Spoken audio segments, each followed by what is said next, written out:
नाज़रीन, मुल्की मईशत इस वक्त किस हालात का शिकार है और इससे क्या वाकई ही ब्लूमबर्ग की जो रिपोर्ट है उसके मुताबिक हमारी मईशत बेहतर हो रही है? क्या महंगाई में इजाफा हो रहा है या कमी हो रही है? और क्या हुकूमत ऐसे इकदाम वाकई कर रही है जिससे गरीब आदमी जो है उसको उसकी ज़िंदगी पुरसकून हो सके? इन तमाम सवालों के जवाब आज जानने के लिए आज ख़ास तौर पर हमने माहिर मुआशियात जनाब डॉक्टर इकरामुल हक साहब को प्रोग्राम में शरीक किया। Thank you very much doctor साहब। सर ये फरमाइएगा कि वज़ीर-ए-आज़म शहबाज शरीफ ने अपना मीटर अपनी रीडिंग के तहत जो स्मार्ट ऐप का इफ्तिताह किया है, ये सिर्फ कॉस्मेटिक ही है या इससे वाकई ही आवाम को कोई फ़ायदा भी पहुंचेगा, कोई लोगों को सुकून भी मिलेगा? जी, बहुत शुक्रिया। एनर्जी सेक्टर में सबसे बड़ा मसला जो है वो लाइन लॉसेस का है, मगर इसमें बहुत बड़ा डिफ़ॉल्टर तो खुद गवर्नमेंट के महकमे हैं, जो वक़्त पे बिल जमा नहीं करवाते और बहुत से एरियाज़ में आपको पता है कि हम बिल हासिल नहीं कर पाते हैं। अब ये स्मार्ट जो है ऐप का इश्यू, ये तो तब हासिल होता जब आपके जो मीटर्स हैं वो भी आप उसको डिजिटाइज़ करते हैं। वो तो हमने किए नहीं हैं, वो तो वही सीधा पुराने ज़माने के हैं और जहाँ नहीं चलते आपको पता है वो एवरेज डाल देते हैं। तो ये जैसे हमने पटवार खाने को ख़त्म करने के लिए रिकॉर्ड डिजिटाइज़ का बस बहाना ही किया, अब भी आपको पता है कि जाएँ तो कितनी डिफ़िकल्टी होती है। तो ये ज़्यादा आपने सही फरमाया जो वर्ड कॉस्मेटिक आपने यूज़ किया कि दरअसल वो दिखाने के लिए कि हम कुछ कर रहे हैं, मगर जो हकीकी स्ट्रक्चर रिफ़ॉर्म्स करने की ज़रूरत है वो नहीं होती हैं। और फिर ये इस तरह सिर्फ ऐप्स जो हैं वही रह जाती हैं। आपको पता है पंजाब में कितनी ऐप्स बनाकर दी थी और उस पे कितना अमल दरामद हुआ। तो ये तो एक कल्चर पैदा करना पड़ता है जिसके अंदर पहले आप गवर्नमेंट अपना इंफ्रास्ट्रक्चर दुरुस्त करती है।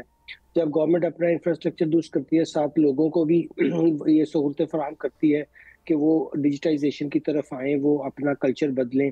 तो मेरा ख़्याल है कि ये इसमें तो फ़िलहाल कोई मुझे ऐसी चीज़ नज़र नहीं आई जिससे बेहतरी होगी। मगर चलिए हम ये कह सकते हैं कि उन्होंने एक अच्छे रुख की तरफ इशारा किया है और आगे जाकर अगर हम इसको सही तरीके से इम्प्लीमेंट कर पाएँ, तो ये बहुत ज़्यादा जो हमें मसाइल पेश आते हैं, बिलिंग में कम से कम वो तो दूर हो जाएँ। डॉक्टर साहब, यहाँ सवाल ये भी पैदा होता है कि जो स्लैब सिस्टम है कि अगर 200 यूनिट जी। तक बिल लो तो आपका अगर बिल कम है और अगर 1 यूनिट बढ़ जाए 201 हो जाए तो बिल एकदम से बढ़ जाता है उसमें। तो क्या आप समझते हैं कि इस ऐप के बाद ये मसला किसी हद तक हल हो जाएगा? क्योंकि अगर जेन्युइन रीडिंग होगी तो लोग वही स्लैब में होंगे जो उनका असल होगा। जी, बिल्कुल, लेकिन देखिए ना इसमें एक खराबी ये भी आती है कि लोग फिर बिला वजह जो ज़्यादा भी इस्तेमाल कर रहे हैं, वो भी मिलाकर कोशिश करते हैं कि हम 200 के अंदर ही रहें। जैसे मुझे याद है कि जो बहुत से लोगों को जिनको फ़िक्स्ड सहूलत हासिल है कि अगर आप इतने यूनिट इस्तेमाल करें तो वो आपको कोई हम गवर्नमेंट की तरफ से उसका बेयर कर लेंगे। जैसे ही आपको पता है बहुत से गवर्नमेंट ऑफिशियल्स को भी और जजेस को भी, तो वो फिर वहाँ खुद ही मीटर रीडर्स को कह देते थे कि भई मेरा तो इससे यूनिट से ज़्यादा नहीं आना चाहिए, ये तुम्हारी ज़िम्मेदारी है। तो वो फिर और भी ज़्यादा पावरफुल हो जाते थे जब कोई बहुत ताकतवर आदमी ये कहे कि ये काम खराब करना है, तो वो तो फिर सारे पार्टी बन जाते थे। तो अगर हम चाहते हैं कि बिजली के ज़्यादा इस्तेमाल की हम ज़्यादा कीमतें ना लें, बल्कि ज़्यादा इस्तेमाल करने वाले को हम जो है वो सहूलत दें और जो इसमें बेशुमार हमने टैक्सेस के बोझ और लेवीज़ डाली हुई हैं, अगर हुकूमत इसको ही कम कर दे तो लोगों की ज़िंदगी भी सुकून में होगी। और जो मैंने अर्ज़ किया था कि जो हमने अपना इंफ्रास्ट्रक्चर इम्प्रूव करना था उसकी तरफ तवज्जो दें। आपको याद है कि एक ज़माने में ये कभी भी नहीं होता था कि थोड़ी-सी हवा चले, बारिश आए तो आपकी लाइनें ट्रिप कर जाएँगी। अब तो ये रूटीन की बात है।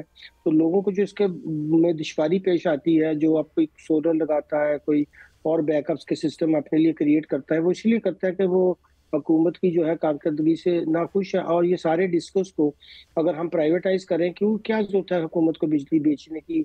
अगर आपने बनाई भी है तो आप आगे प्राइवेट कंपनीज़ को कह सकते हैं कि भई इसकी जो तरसील है, जो इसकी रिकवरी है, वो आपकी ज़िम्मेदारी है, हमारी आप बल्क के ऊपर बेच दें और अपनी जान छुड़वाएँ, क्योंकि ये अच्छा निज़ाम डॉक्टर जब साहब, तक सरकारी चीज़ों में रहेगा, कभी कामयाब नहीं होगा। बिल्कुल ठीक है। डॉक्टर साहब ये फरमाइए कि ब्लूमबर्ग की जो ताज़ा रिपोर्ट आई है जिसके मुताबिक गुज़श्ता 12 माह में पाकिस्तान ने दुनिया भर में सबसे ज़्यादा खुद मुख्तार डिफ़ॉल्ट रिस्क में कमी जो है की है, तो और ये जो है ये 59% से कम हो के 47% पे आ गया है। तो इसको आप किस तरह से देखते हैं? क्या ये वाकई ही एक अचीवमेंट है?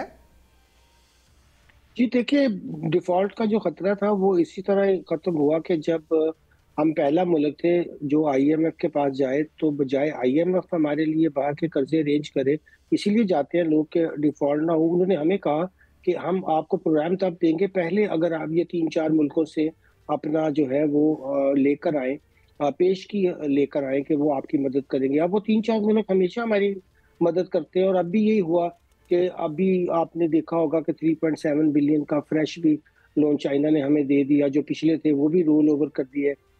जो हमारे ज़खायर 8 बिलियन पे आ गए थे वो दोबारा 12 पे चले गए हैं और उम्मीद है कि ये 14-15 तक इस साल के आखिर तक इंशाल्लाह ताला हो जाएंगे। तो ये पाकिस्तान की एक बहुत बड़ी अचीवमेंट है, मगर इसमें ये यकीनी तौर पर याद रखना चाहिए कि जो हमारे बाहर के डिपॉजिट्स आकर पड़े हुए हैं और उन्हें हमें इस्तेमाल करने की इजाज़त दी हुई है, उसमें चाइना सरे फहरिस्त है। अगर चाइना ना हो तो हमारी इसमें हालत बहुत ख़राब होती है और अभी भी 25 बिलियन, चूंकि हमें अगले 3 साल में हर साल 25 बिलियन डॉलर का फराहमी करनी है, तो इंशाल्लाह ताला अगर हम इस तरह ही करते रहे कि अपनी बेल्ट टाइट रखी और इम्पोर्ट्स बिला वजह ना की और अपना कुछ ज़र मुबादला बचाया, तो फिर उम्मीद है कि हम 1 साल बाद, क्योंकि 37 मंथ का प्रोग्राम है, इसके बाद शायद फिर हमारी हालत बेहतर हो जाए।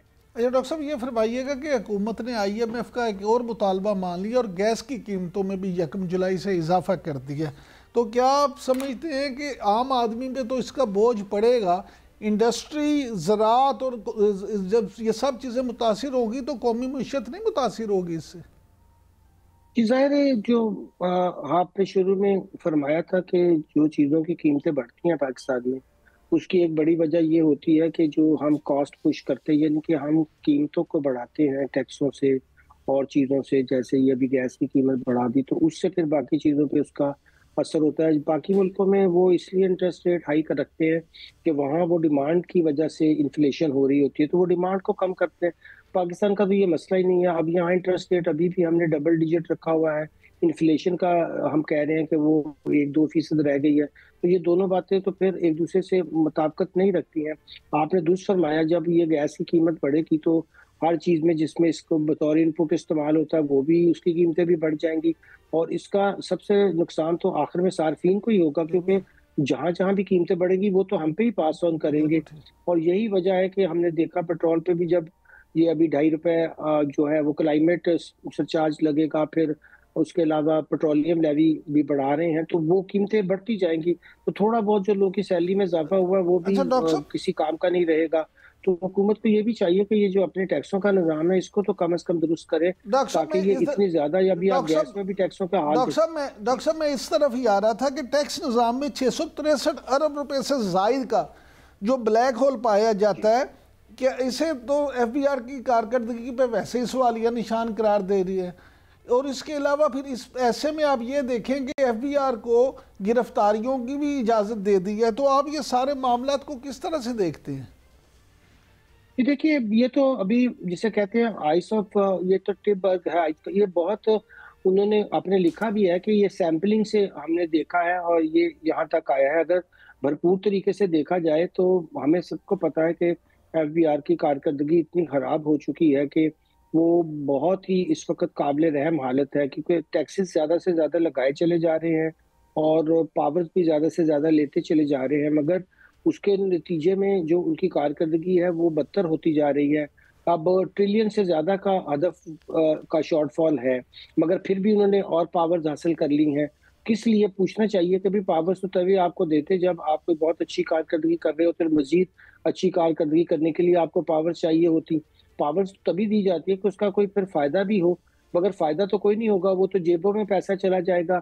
अभी तो इस रिपोर्ट में जो एजी ऑडिटर जनरल साहब ने तैयार की है, इसमें तो उन चीज़ों का ज़िक्र ही नहीं है कि जो बड़े-बड़े आपने एग्ज़म्पशंस दे रखी हैं, जो इस दफ़ा 5 ट्रिलियन से भी ज़्यादा थी। फिर आपने किस कदर नुकसान करते हैं, ना आपको ऑडिट करना आता है और जो लोग बेचारे टैक्स दे रहे हैं, उन्हीं को आप तंग करते रहते हैं और जो टैक्स नेट में नहीं आते, उनको आप कुछ नहीं कहते हैं। उनका थोड़ा-सा विथहोल्डिंग का टैक्स रेट बढ़ा देते हैं, वो भी कोई उसको नुकसान नहीं होता, वो हम पे और आप पे वो टैक्स पास ऑन कर देता है।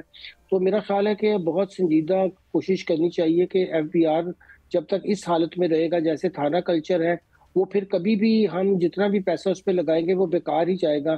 तो इसको बदलने के लिए पहले तो माइंडसेट को चेंज करना, अगर हम उन्हें और सहूलतें देते जाएँगे और ताकत देते जाएँगे, जैसे थानेदार के बाद बहुत ताकत है, बहुत पावर है, वो जिसको चाहे जो मर्ज़ी केस उस पे बना दे, चाहे उसको हद में डाल दे, चाहे उसके ऊपर शरिया लॉ लगा दे, चाहे तो कोई दफ़ा लगा दे, इनका भी यही हाल हो चुका है। तो जब तक इनका माइंडसेट नहीं चेंज करेंगे, ये कोई भी बेहतर नहीं होने वाला है।